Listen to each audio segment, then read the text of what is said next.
जनाब बैरिस्टर असदुद्दीन ओवैसी साहब का इस्तकबाल करते हैं। और चूँकि जनाब वाला का एक ख़ास फंक्शन में आने का इत्तेफाक हुआ, ऐसे मौके से मैंने ज़रूरी समझा बिहार में एमआईएम के खादिम होने के नतीजे से कि मैं प्रेस से सर को रूबरू कराऊं और आप लोगों का जो तकाजा रहता है अक्सर के आएँ तो बात कराएं, तो समझा कि इज्तिमाई तौर पर आप लोगों से बात हो जाए। मैं इस वक्त हमारे लिए ये खुशी की बात है कि एमआईएम जो बिहार में इलेक्शन लड़ी और 5 नशिस्तों पर कामयाब हुई है, ये पहला मौका है जब हमारे कौमी सदर जनाब बैरिस्टर असदुद्दीन साहब हमारे दरमियान में तशरीफ़ लाए हैं। और इस दरमियान में एमआईएम ने बिहार के उस इलाके को जिसे हम सीमांचल के नाम से जानते हैं, सीमांचल के पिछड़ेपन के निदान के लिए जो कोशिश की है और 5 अरकान असम्बली में जिस मजबूती के साथ सीमांचल के मसाइल को उठाया है, ये मौका था कि हम उसका तस्करा करते। हम लोगों ने 5 लोगों ने सीमांचल के मुद्दों को उठाया, वहाँ के पिछड़ेपन, वहाँ के डेवलपमेंट की बात कही है। साथ ही सीमांचल में वहाँ सैलाब, कटाव, नदियों पर पुल, महानंदा पर पुल की तामीर, अलीगढ़ यूनिवर्सिटी के कैंपस, पूर्णिया को उपराजधानी, पूर्णिया में एयरपोर्ट, पूर्णिया में हाईकोर्ट के बेंच, इन तमाम तर मसाइल को हम लोगों ने मजबूती से असम्बली में उठाया है, जिसके गवाह आप भी होंगे। साथ ही इस वक्त एक बात देखी जा रही है कि बिहार में बहुत सारी सेकुलर पार्टियां हैं, वह अक़लियतों के हवाले से बात करने से डरती, सहमती और घबराती रही हैं। ऐसे वक्त में एमआईएम ने इस कमी को पूरा किया है और बिहार में खासकर अक़लियतों और दलितों के मुद्दों को बहुत ही मजबूती और तवानाई से उठाया है। चाहे उर्दू के मसाइल हो, वक्फ बोर्ड का मसला हो, इन तमाम तर मसलों पर एमआईएम ने बड़ी मजबूती से हमारे 5 एमएलए ने मिलकर हम लोगों ने काम किया है। साथ ही आप देखेंगे कि बिहार में कई जगह फिरकावाराना कशीदगी की फजा पैदा हुई। वैशाली में गुलनाज को जलाया गया और वो सिसक कर दम तोड़ दी, लेकिन असम्बली में किसी पार्टी ने, जो लोग अक़लियतों की मसीहाई की बात करते हैं, किसी ने आवाज़ उठाने की हिम्मत नहीं की। एमआईएम ने उसकी खबरगिरी भी की और सरकार के सामने में उसकी जिल्लत भरी मौत की दास्तान भी सुनाई। साथ ही आपने ये भी देखा होगा कि पिछले दिनों समस्तीपुर में सनोबर के साथ भी वो सलूक किया गया, मॉब लिंचिंग हुई, और उसके खिलाफ भी मैं समझता हूं कि एमआईएम ने बड़ी जिम्मेदारी के साथ अपने जिम्मेदारी को अदा किया है। तो ये कोशिश हमारी चल रही है कि बिहार के किसी भी हिस्से में दलितों पर, अक़लियतों पर, किसी जाति पर जुल्म हो, हम लोग इंसाफ की लड़ाई लड़ रहे हैं। अभी गुज़िश्ता 23 तारीख को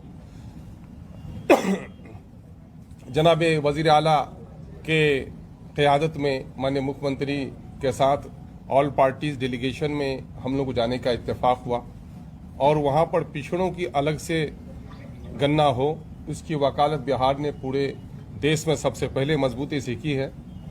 उसमें एमआईएम की तरफ से शामिल होने का मौका मिला। हम लोगों ने भी इसकी पूरी वकालत की है कि सिर्फ किसी धर्म विशेष का नहीं, बल्कि धर्म आधारित ये देश है और सारे धर्मों में अगड़ी और पिछड़ी जातियाँ हैं, इसलिए तमाम तर धर्मों के पिछड़ी जातियों की गिनती इलादा से हो, इसकी हम लोगों ने वहाँ वज़ीर आज़म के सामने भी वकालत की है। दूसरी बात, एक मौका मिला तो वहाँ भी वज़ीर आज़म को हम लोगों ने एक मेमोरेंडम अपनी पार्टी की तरफ से दिया है कि सीमांचल डेवलपमेंट काउंसिल बने, सीमांचल को अलग से डेवलपमेंट का फंड मिले, सीमांचल को वहाँ अलीगढ़ एएमयू के लिए पैसे मिलें, पूर्णिया में हाईकोर्ट का बेंच और एयरपोर्ट को जारी किया जाए। ये सारी वकालत हम लोगों ने बहुत मजबूती से की है।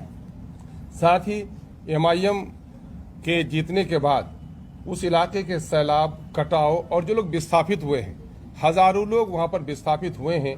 घनी नदियाँ जो महानंदा, डोंक, मेछी, कनकई, परमान हैं, वो चलती हैं, जो हिमालय के गोद से निकलती हैं और लगभग 150 किलोमीटर के दायरे में जो नदियाँ बहती हैं, वो सीमांचल के कई प्रखंडों में 10 किलोमीटर में आकर समाहित हो जाती हैं, जिससे तकरीबन 2000 से ज़्यादा लोग विस्थापित हैं। और बिहार की आपदा न्यायमाली के अनुसार उन तमाम तर विस्थापितों को घर बनाने का पैसा मिलना चाहिए। 91,000, 95,000 ज़मीन का मुआवजा, मवेशी का मुआवजा वो नहीं मिल पा रहा है। तो उसके लिए भी अभी पार्टी ने बड़ी मजबूती से 5 लोगों ने, हम लोगों ने कोशिश की है। तो मैं समझता हूं कि उसकी वजह से उन विस्थापितों को 91 से लेकर 95,000 रुपये तक मिलने का रास्ता आसान हुआ है। ये सारा काम हम लोगों ने किया है। हमारे चूँकि ये आपके सामने में भी और हमारे चूँकि राष्ट्रीय अध्यक्ष आए हैं, तो उसके सामने में भी गोया पार्टी की एक रिपोर्ट के तौर पर आपके माध्यम से हम लोगों ने पेश की है। आप लोगों ने बड़े कम वक्त में बड़ी जिम्मेदारी के साथ अपनी मौजूदगी दर्शाई है, हम आपका शुक्रिया अदा करते हैं। आप लोगों को कुछ पूछना है तो अख्तर भाई तो पूरा बोल नहीं सर पूरा बोल दिया अख्तर पार्टी को सीमांचल तक ही महदूद क्यों रखा है आपने? सीमांचल के बाहर दरभंगा, मुजफ्फरपुर, बाकी इलाके महरूम बने, वहाँ तक पार्टी का विस्तार, पार्टी की तोसी क्यों नहीं कर रहे? नहीं इंशाल्लाह कोई इलाके बिहार के महरूम नहीं रहेंगे, खुदा खास्ता पूरी ताकत के साथ और पूरी तैयारी के साथ मुख्तलिफ मकामात पर जहाँ जिस जगह का नाम आपने लिया है वहाँ पर भी हमारा संगठन मजबूत किया जा रहा है और इंशाल्लाह पार्टी फैल रही है और मजबूत बनेगी इंशाल्लाह। ओवैसी साहब, ये योगी साहब ने कल अब्बा जान कहकर संबोधित किया, किसे टारगेट करने की कोशिश कर रहे हैं? आपको क्या लगता है? नहीं, हमको क्या लगता है भाई? कह रहे सारी चीजें अब्बा जान कहे जाने वाले लोग तड़प रहे हैं, कब्जा कर रहे हैं। देखिए, उन्होंने अपने भाषण में मंच से झूठ बोला और झूठ बोलने की उनकी एक आदत बन चुकी है। मैं उसको झूठ इसलिए कहता हूं क्योंकि आप देख लीजिए, आप ही के एक बरादरी है कि जर्नलिस्ट हैं, उन्होंने ये बताया है कि उन्होंने कहा कि राशन पीडीएस चोरी हो जाता था। हम योगी आदित्यनाथ सरकार से पूछना चाह रहे हैं कि पिछले साल एक 5 साल की सोनिया कुमारी लड़की आगरा में जो शीला की और पप्पू की बेटी थी, 15 दिन राशन नहीं मिला तो उसकी मौत हो गई। तो सोनिया कुमारी का क्या मजहब था? दूसरा ये है कि ये 2020 का वाक़या कह रहे हैं आप, यानी इनके हुकूमत बनने के 4 साल के बाद एक बोजाराम साहब का घर है, वही इसी तरह से बिल्कुल ही कमज़ोर, उनकी फ़ोटो मेरे पास है, दिखा सकता हूँ कि उनको खाना नहीं मिला। एक माँ है जो डिसेबल है, उनकी बेटी का नाम बेबी कुमारी है, वो भूखी है, वीडियो है उसका। एक है अलीगढ़ की गुड्डी और उसके 5 बच्चे भूखे हैं 2 महीने से। ये सब कौन है फिर? ये क्यों इतना झूठ बोलते हैं? एक रानी देवी के झोपड़ी में ये बेवा है, उसका 14 साल का पोता जो है रिक्शा चलाता है, दिन में 4 रुपये 5 रुपये कमाता है। फिर वैसे ही नुज़रत बानो है 22 साल की, उनके पास रेशन कार्ड नहीं है। तो ये क्यों इस तरह की बातें करते हैं? और फिर ये बोलना कि वो लफ्ज़ इस्तेमाल की अब्बा जान। क्या ये बात सच नहीं है कि आपने मुसलमानों का ड्रॉप आउट रेट कंट्रोल करने के लिए क्या किया?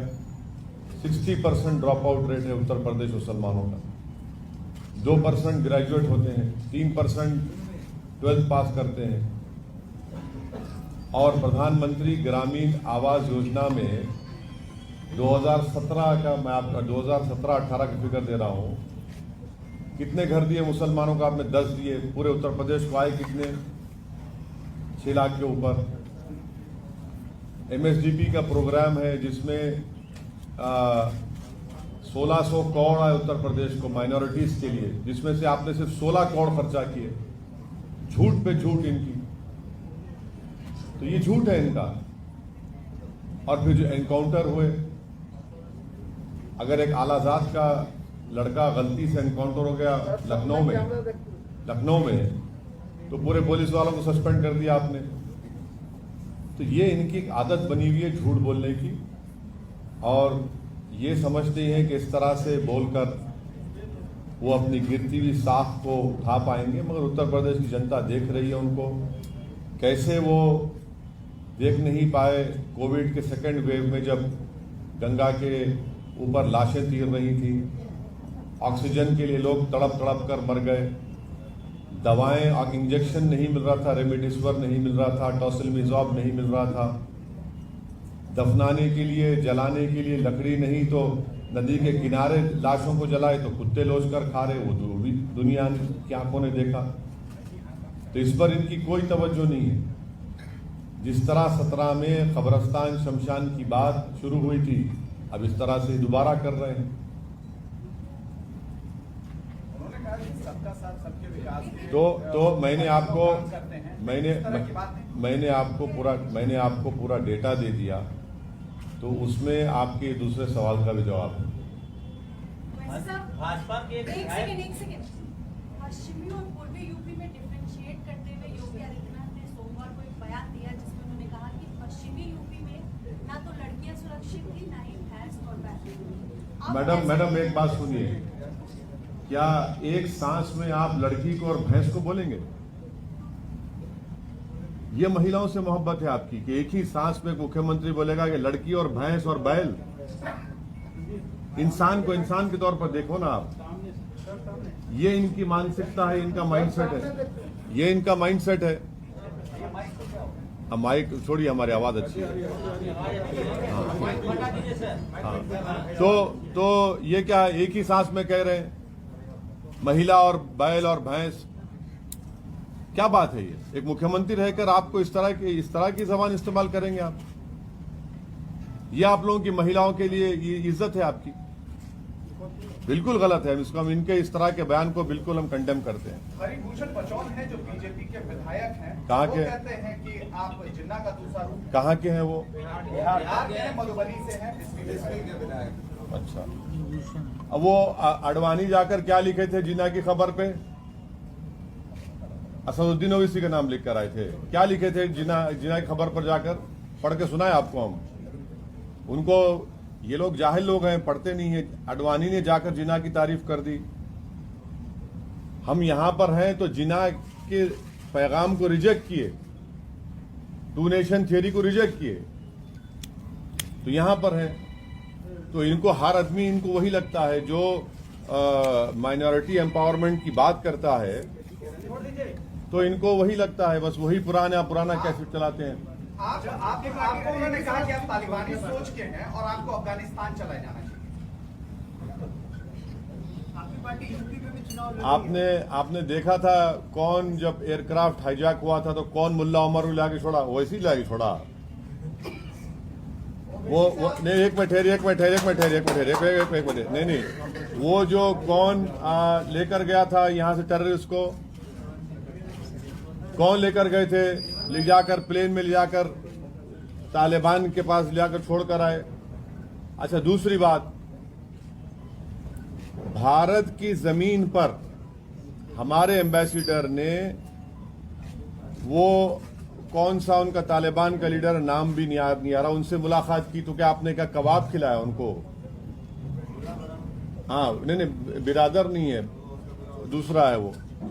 तीसरी बात यह है कि हम डिमांड कर रहे नरेंद्र मोदी से, अगर नरेंद्र मोदी की सरकार में दम है तो वो तालिबान को टेररिस्ट घोषित करे, अनलॉफुल एक्टिविटीज प्रिवेंशन एक्ट में उनको शामिल करे, और ये साफ देश को बता दे नरेंद्र मोदी की सरकार के भारत यूनाइटेड नेशन की सैंक्शन कमेटी का चेयरमैन है, और भारत ये तमाम तालिबान के 100 लीडर्स को डीलिस्ट नहीं करेगा डीलिस्ट। इनको एश्योरेंस दे मुल्क को। और आपने वाजपेयी जी की सरकार, मनमोहन सिंह की सरकार, नरेंद्र मोदी की साढ़े साल सरकार, भारत के 35,000 करोड़ रुपए खर्चा किए गए अफगानिस्तान में। फिर ये कैसे आ गया? ये कौन जिम्मेदार है इसका? आप बताइए ना इन चीजों को, आप नहीं बताते। आप कह रहे हैं कि अगर प्रधानमंत्री मोदी में दम हो तो वो तालिबान को टेररिस्ट, सुनिए हम सुनिए आपको तकलीफ हो रही है, सुनिए। तालिबान को वो टेररिस्ट घोषित करेंगे। आप हमसे सवाल कर रहे हैं ना, आप घोषित करिए ना, यूएपीए में लाइए, यूनाइटेड नेशन की सैंक्शन कमेटी में ये तमाम के तमाम लोग टेररिस्ट उनको डिक्लेयर कर दिया गया है। वो हक्कानी नेटवर्क कौन है जिसने भारत के डिप्लोमेट को मार दिया था अफगानिस्तान में, काबुल में? वो उनका अभी मिनिस्टर बना हुआ है। तो आपको कौन रोक रहा है? आप सत्ता में है ना, तो हमारा मुतालबा सरकार से, आपको गवर्नमेंट में आप करिए ना, क्यों नहीं करते आप तालिबान को क्या मानते हैं? क्या मानते हैं? क्यों आप ये सवाल हमसे क्यों कर रहे हैं? क्या मानते हैं? हमको क्या करना है तालिबान से? आपने मांग किया है ना, तो आप तो हम तालिबान को क्या मानते हैं? हम देखिए, आतंकवादी मानते हैं? सरकार से हम पूछ रहे हैं, हमारी सरकार से हम पूछ रहे हैं कि आप उनको, यूनाइटेड नेशन ने उनको तो आतंकवादी कह दिया, उनके लीडर्स को। आपने अब तक उनको यूएपीए में लिस्ट में क्यों नहीं डाला फिर? और ये इनके जो ये रिकॉर्डिंग कंपनी के जूक बॉक्स हैं, बक बक बक बक करते रहते हैं, बकवास। अरे तुम्हारी सरकार को बोलो ना जाके। लेकिन तालिबान को आप क्या मानते हैं? अपना स्टेटमेंट क्या अफगान ओवैसी तालिबान को क्या मानते सरकार से हैं? सवाल कर रहे हैं हम, तो आपकी प्रेस कॉन्फ्रेंस आपने हमसे पूछा कि किसी बीजेपी के नेता ने तालिबान के बारे में हमसे ये कहा है हमारे बारे में। अरे भाई, क्या हर मुसलमान इनको तालिबान नजर आता है क्या? आपकी राय क्या है? ओवैसी साहब को क्या नजर आता है? ओवैसी साहब को तालिबान क्या नजर आता है? अरे आप लोग इस तरह से जर्नलिस्ट लिंचिंग नहीं करते, सवालात करिए, एक के बाद एक करिए। हम बैठे हैं ना, भागता रहे। सवाल एक ही है, सबका सवाल एक ही है। स्टैंडर्ड ओवैसी साहब या आपकी पार्टी हाँ। तालिबान को मान्यता देती है या फिर आप तालिबान को क्या मानते हैं? तालिबान को हम शुरू से कह रहे हैं। 2013 से मैंने पार्लियामेंट में स्पीच कहा, 2015 में कहा, 2016 में कहा, और 2000 जब ये CAA का बिल पास हुआ था, मैंने कहा ये बहुत बड़ी स्ट्रेटेजिक गलती कर रहे हैं आप। तालिबान आएगा, आप इसको CAA के कानून को आप रिलीजियस न्यूट्रल बनाइए। और बनाने क्या स्पीच सुनिए जाके पार्लियामेंट में हमारी। हमने कहा कि कल आपको ताजिक को, हजारा को, उज्बेक को, तुर्कमेन को आप भारत में सिटीजनशिप दे पाएंगे? अफगानिस्तान में आ रहे हैं वो लोग। आपने अपना स्ट्रेटेजिक बहुत बड़ा ब्लंडर कर दिया वहां पर। ये आपने क्या? अरे ये देखिए, तालिबान से असदुद्दीन ओवैसी को क्या करना है? क्या करना है हमको? आपके दिमाग में बात आती भी क्यों है? आप क्यों शक करते हैं हम पर? इस तरह का सवाल करना आपका शक नहीं, आपका शक करना है नहीं, बिल्कुल शक करना है आपका, बिल्कुल। मैं एक सुनिए, कोई नजरिया, हमारा नजरिया संविधान, हमारा नजरिया पूछा जा रहा है। अरे नजरिया संविधान का है हमारा, भारत का संविधान के ऊपर वोट लिए हैं। बोल रहे हैं आपको संविधान से मतलब है नहीं है? ये बताइए कि हमको क्या नहीं, हमको मुल्क से, भारत से मतलब, हमको दूसरे पड़ोसी से क्या मतलब? हमको नजरिया क्या है? क्या नजरिया? कौन सा नजरिया? हमारा नजरिया संविधान का है, हमारा नजरिया कॉन्स्टिट्यूशन का है। इस संविधान के नजरिए से आप क्या मानते हैं? ये सब बताइए। इसी संविधान के नजरिए से सरकार को तय करना है। इसी सुनिए, आपने अच्छा सा, इसी संविधान के नजरिए से भारत सरकार को तय करना है कि वो टेररिस्ट ऑर्गेनाइजेशन में शामिल करेंगे नहीं करेंगे। और ये संविधान के नजरिए से हमको पूरा हासिल है कि हम अपने मजहब पर चले, हम भारत के शहरी हैं। ये हर चीज दुनिया में संविधान वो हो रहा है, हमको क्यों पूछ रहे हैं आप? ये बताइए कि तालिबान के टेक ओवर से अफगानिस्तान में पाकिस्तान कमजोर होगा या मजबूत होगा, और भारत पर उसका क्या? मैंने ऑन रिकॉर्ड ये बात कहा कि ये जो तब्दीली आई है, ये पाकिस्तान, चीन, ये इनको मजबूत करेगा और मुस्तकबिल में हो सकता है, फ्यूचर में ये भारत के लिए एक फिक्र की बात हो सकती है। ये मेरा ऑन रिकॉर्ड मैं कह चुका हूं, ऑन रिकॉर्ड इस बात को कह चुका हूं। और उसके बावजूद भी हमारा एम्बेसडर उनसे मिलता है, हम मिलते हैं उनसे। और जो लोग भारत की एम्बेसी में काम कर रहे थे अफगानी, उनको क्या लाए हमने? छोड़ दिया हमने उनको वहां पर, छोड़ दिया हमने उनको वहां पर। 4 हमारे कॉन्सुलेट थे, एक एम्बेसी हमारी थी वहां पर। हर साल 900 अफगानी को, 800 अफगानी को हम लाकर यहां पढ़ाते थे भारत में। 16,000 अफगानियों को हमने तालीम दिलाई, पढ़ाया, लिखाया, काबिल बनाया। अब क्या पोजीशन है हमारा बताइए वहां पर? हमने छाबार पोर्ट को डेवलप किया ईरान से ट्रेड करने के लिए। यही तो हम जानना चाह रहे हैं ना। और ये बातें पूरी हमने ऑल पार्टी मीटिंग में भी कही थी। पूछ लीजिए अब भारत सरकार से, ये सवाल हमने उठाए वहां पर। बोलिए क्या करेंगे आप? क्या आप इनको टेररिस्ट लिस्ट में डालेंगे? क्या आप इनको यूएन सैंक्शन कमेटी में आप डिलिस्ट करेंगे या टेररिस्ट रखेंगे? और रखते हैं तो फिर क्या आप यूएपीए में उनको शामिल करेंगे? और अगर नहीं करते तो अपने बीजेपी के लोग जो बकवास कर उनको रुकाइए। यहां पर यह सवाल उठता है ना, तो सरकार से हर आदमी जाके बोल रहा है, जो इनके खिलाफ है उसको खड़े होकर शुरू हो जाते हैं। सर, आपकी पार्टी के नेता बिहार में फिलिस्तीन और इजराइल पे बयान दे सकते हैं और आप राष्ट्रीय नेता हैं, आप कह रहे हैं कि हमको सुनिए, अफगानिस्तान के मसले से कोई मुकाबला नहीं। आपने कभी पढ़ा महात्मा गांधी ने क्या कहा फलस्तीन के बारे में? आपने पढ़ा कभी? नहीं, सुनिए। अच्छा, अरे जवाब, अरे भाई आपको इतना दर्द क्यों रहा है पेट में? सुन तो लीजिए ना, सवाल आपका बहस करना चाहे तो आ जाइए, डिबेट कर लेते हैं। आप जर्नलिस्ट से सवाल किया ना, जवाब सुनिए नेताओं को पेट में दर्द ना। हमको नहीं होता है, हमको नहीं होता है, हमको नहीं होता, हम बहुत मोटी चमड़ी के हैं। आपको होता है। सुनिए, सवाल करिए, जवाब भी सुनिए। नेताओं का काम जवाब देना है और आपका काम सुनना है, पत्रकारों का बहस से करना नहीं है। यूनाइटेड नेशन के रेजोल्यूशन है फलस्तीन के ऊपर कि इजराइल काबिज है, वहां पर है ही नहीं है। यूनाइटेड नेशन का भारत हमेशा से फलस्तीन को तायद किया नहीं किया, इसमें उसमें फर्क है ही नहीं है। हमने तायद की फलस्तीन की, हमेशा हमारा मौक़िफ़ रहा कि फलस्तीन का एक आजाद मुल्क बनना चाहिए। मस्जिद अक्सा बैतुल मुक़द्दस वहां पर है, इसका एक हिस्टोरिकल है, आप देखते नहीं आप लोग। अच्छा, उत्तर प्रदेश में क्या इसी समय यूपी में प्रधानमंत्री नरेंद्र मोदी और योगी महेंद्र प्रताप यूनिवर्सिटी और अलीगढ़ में डिफेंस कॉरिडोर की शुरुआत कर रहे हैं। महेंद्र प्रताप के बारे में ये कहा गया कि एएमयू में उन्होंने बहुत जमीन दान दी थी, लेकिन कभी उनका कोई जिक्र नहीं किया गया। ठीक, एएमयू के यदि आसपास ये बन रहा है तो इसको आप कैसे देखते हैं? नहीं, गलत बात है। महेंद्र प्रताप साहब का तस्वीर भी है, उनकी इज्जत की निगाहों से वहां पे देखा जाता है और उनकी बड़ी कदर की जाती है। वो तो उस जमाने में मुस्लिम उलेमाओं के साथ जाकर एक हुकूमत भी बनाए थे, तो ये बात गलत है। उनकी बड़ी इज्जत की जाती है, कोई बात नहीं। आप लोग चुनाव लड़ रहे हैं यूपी में, तय हो गया किसके साथ स्ट्रेटेजी है यूपी का? चुनाव तो लड़ेंगे ना, बिल्कुल लड़ेंगे। कितनी सीटों पे? 100 वाली बात है? हम तो 100, हमारे शौकत साहब सदर ने कहा कि 100 सीटों पर हम लोग तैयारी करें लड़ने की। मुख्तार साहब को टिकट देंगे? क्या टिकट मिलेगा? नहीं मालूम, अभी तो मुझे नहीं मालूम, उस बारे में तो नहीं मालूम। आपकी पार्टी के किसी नेता ने कहा कि उनको टिकट? हाँ, हमने ये कहा कि अगर उनको टिकट हम देने तैयार हैं। अब उनसे बातचीत नहीं हुई हमारी।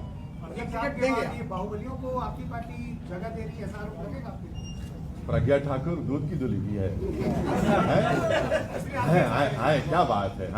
37% एमएलए बीजेपी के, इनके क्रिमिनल चार्जेस हैं यूपी में। हाँ, जेडीयू इतने एमपी है, कितनों पर केस है बताइए? ये सब क्या है? लोकप्रिय नेता है पूरे ये। अभी उसी धारा में चलेंगे ना? अरे जब आपके लिए अच्छा है तो मुझे भी अच्छा होना चाहिए ना। आप वोट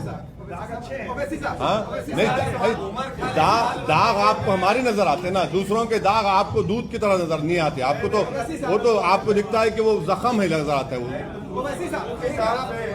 अभी आपने कहा फ्रीडम फाइटर नजर आते होंगे। हाँ, अतीक अहमद साहब नहीं, आपको प्रज्ञा, आपको फ्रीडम फाइटर नजर आती होगी ना? नहीं, आपको नजर आती होगी। नहीं, ये गलत बात है। उनके ऊपर चार्जेस हैं, कोर्ट ने प्रूव नहीं किया उसको, और इलेक्शन कमीशन उनको इजाजत देता लड़ने की। अगर आप फ्रीडम फाइटर की बात करें तो फिर चलिए, सबकी बात करिए, कौन रोक रहे आपको? अतीक अहमद फ्रीडम फाइटर है। अतीक अहमद भारत के शहरी हैं और लीगली वो इलेक्शन लड़ सकते हैं, उन पर क्रिमिनल केसेस हैं और अभी तक वो इलेक्शन लड़ सकते हैं, लड़ेंगे, क्यों बात है? आप लड़ा रहे हो? बिल्कुल लड़ाएंगे। मुख्तार भी आ रहे हैं? नहीं, वो बात अभी नहीं, जब होंगे बताएंगे आप। अभी आपने कहा महिलाओं के सम्मान की बात करी, आपने कहा कि भैंस और महिला को एक साथ नहीं देखा जा सकता, सुरक्षा बोला गया ना, मुख्यमंत्री ने बोला उसको। इसी से एक सवाल है सर रिलेटेड कि दिल्ली में एक मामला आया है रियाजुद्दीन, जिसने 9 साल पहले तलाक दे दिया और फिर अब वो 9 साल बाद अपनी वाइफ के पास आता है और कहता है हलाला के जरिए तुम मुझसे फिर दोबारा निकाह करो। अब इस पर आप क्या कहेंगे? ये कैसा सम्मान है महिलाओं का? केस बुक करिए उसके ऊपर। क्या आपको मालूम भारत में कितने चाइल्ड मैरिज होते हैं? उसमें मुसलमान कितने हैं? बोले आपको, हम कितने चाइल्ड मैरिज होते हैं बताएं आपको मालूम? 33 लाख महिलाएं शादी होकर अपने शौहर के साथ नहीं, उसमें कितने महिला मुसलमान हैं बताइए? एक इशू उठाकर आप लोग कब तक ऐसा करेंगे? छोड़िए ना, अरे छोड़िए ना, छोड़िए। अरे उसको केस बुक करिए। क्या पार्टी का हो गया? हमारे कहाँ पार्टी का हो गया? कौन बोले पार्टी का है? अरे का इंडिविजुअल केस का आप क्या वो सुन भड़क नहीं रहे हैं, आपको सच्चाई बयान कर रहे हैं। आपको बोल रहे हैं कि बताइए चाइल्ड मैरिज कितने होती हैं, कितने मुसलमान होती बताइए, कितने 33 लाख अगर शादीशुदा औरतें जो अपने शौहरों के साथ नहीं है, कितने मुसलमान है उसे बताइए।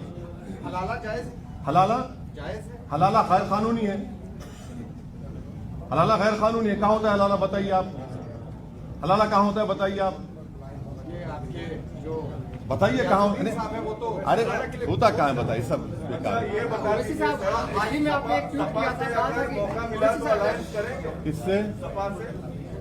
वो बात करेंगे तो हम सबसे बात करने तैयार है। सपा हो, बीएसपी हो, बात करेंगे, बात करें तो बात पर करें। आरोप ये लगता है कि आप बीजेपी के गोलकीपर हैं और सेकुलरिज्म के मतलब कम से कम आप तो नहीं करना चाहिए ना सवाल, बिहार में 2 कम से कम तो आप तो नहीं करना चाहिए ना सवाल, ओवैसी साहब, कम से कम आप तो नहीं करना चाहिए।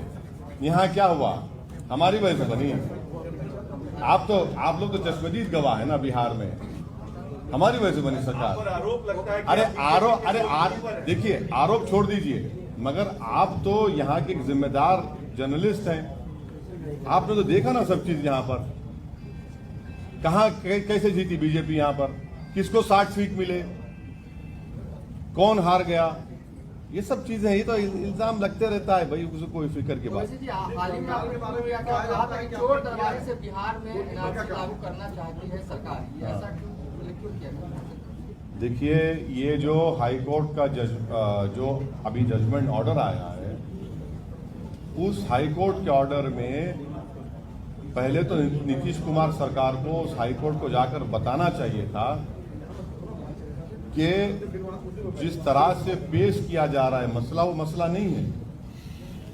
कितने 38 फॉरेनर्स हैं यहाँ पर बिहार में, पूरे के पूरे नेपाल के हैं। ये 2 महिलाओं का केस था जिनको दोनों को डिपोर्ट कर दिया गया।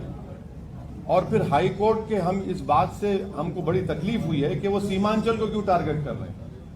सीमांचल का नाम आ रहा है भाई, आप डिटेंशन सेंटर बना रहे हैं। हम तो उम्मीद कर रहे थे कि यहाँ की गवर्नमेंट हाई कोर्ट को जाकर क्लैरिटी के साथ बताती कि इस तरह का कोई मसला नहीं है।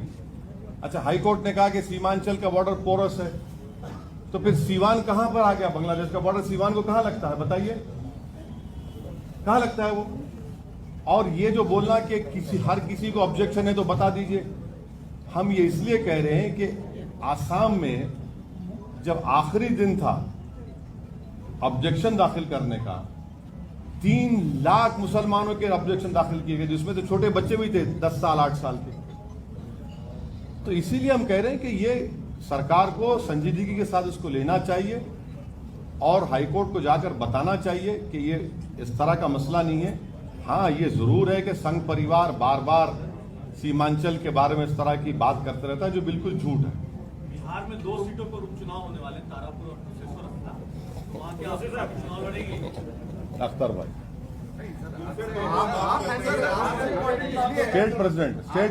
स्टेट प्रेसिडेंट की मौजूदगी में कैसे बोलूंगा? तो स्टेट प्रेसिडेंट तय करेंगे। नहीं, ठीक है, वो हम लोग देख रहे हैं, अभी उस पर गौर कर रहे हैं, कोई फैसला नहीं लिया गया है अभी बस हो गया। जाहिर है कि पार्टी कोई जायजा लेगी मुकामी सतह पर, स्थानीय हमारे संगठन का सारा कुछ हम लोग हालचाल जान रहे हैं, उसके बाद फैसला करेंगे उसको। वैसे साहब, चिराग पासवान और ब्रिज पे एक लड़की ने रेप का मुकदमा दर्ज कराया है कनाट पैलेस दिल्ली में। मुझे नहीं मालूम इस बारे में। 17 तारीख को पीएम मोदी का जन्मदिन है, सब लोग जश्न मनाएंगे, बीजेपी वाले लोग, जेडीयू वाले भी कुछ कर रहे हैं, आप लोग कुछ करेंगे क्या? चलिए, आपको केक का टुकड़ा मिला तो खा लीजिए आप। कांग्रेस की तरफ से बेरोजगार दिवस मनाया जा रहा है, आप लोग भी तो कुछ करें। कांग्रेस की तरफ से उस दिन बेरोजगार दिवस मनाया जा रहा है, जी, तो आप लोग भी तो कुछ करेंगे। हाँ जी हाँ। हम लोग सीमांचल में जो कटाव हो रहा है, 2000 से ज्यादा लोग विस्थापित हैं, नदियां काट रही हैं, वो हमारी पार्टी का इशू है। हेमंत सोरेन ने कहा है कि भोजपुरी और मगही बोलने वाले जो है वो डोमिनेटिंग होते हैं। बोलिए क्या आप। कहेंगे भाषा को लेकर के बोला आज बिहारी ज्ञात किया किसने? फिर से बोलिए, सुने। भोजपुरी और भोजपुरी पे बोलने वाले हैं वो दबंगई करते हैं। कौन बोले ये बात? हेमंत सोरेन। अब सवाल ये पैदा होता है कि उनको बिहार, खास करके मगही वगैरह तो बिहार के क्षेत्र में बोली जाती है। मैं नहीं समझता हूं कि एक जिम्मेदार नेता को किसी भाषा को लेकर, किसी क्षेत्र को लेकर या किसी समुदाय को लेकर इस तरह की भाषा का इस्तेमाल नहीं करना चाहिए। ओके। नहीं सर, एक और सवाल, एक सेकंड। अरे किसी दूसरे पॉलिटिशियन के लिए रख लिए सवाल। क्वेश्चन आपसे। सामना के संपादकीय में जो साकीना का रेप मामला है उसमें शिवसेना ने उत्तर भारतीयों को दोषी ठहराया है। पहली चीज। दूसरी चीज, उद्धव सरकार ने बैठक में कहा है कि महाराष्ट्र में अलग अलग प्रांत से जो लोग आ रहे हैं उनका रजिस्ट्रेशन करना है। इसका क्या? नहीं, ये क्राइम जब होता है तो उसको रीजन से आइडेंटिफाई क्यों करते आप? क्रिमिनल तो क्रिमिनल होता है, वो तो उसका माइंडसेट होता है, उसको रीजन से कैसे आइडेंटिफाई करेंगे आप? तो गलत बात है ये। और आपका काम ये है कि आप सेफ्टी पहुंचाना महिलाओं की, और आप उसमें नाकाम होते तो किसी रीजन पर ब्लेम कर रहे थे आप। और रजिस्ट्रेशन कौन से कानून रजिस्ट्रेशन करेंगे आप? कौन सा कानून है? कल आप बोलेंगे मुझे आने के लिए वीजा लेना पड़ेगा दूसरे स्टेट जाने के लिए। शिवसेना यूपी में चुनाव भी लड़ रही है, दूसरी तरफ उत्तर भारतीयों को वो देखिए, चुनाव कोई भी लड़ सकता है, मगर ये भारतीयों को दोषी ठहराते हुए बिल्कुल नहीं, ये देखिए, नुकसान फायदा तो जनता तय करेगी, मगर इनका ये अगर ये कमेंट है सामना में, ये बिल्कुल गलत है।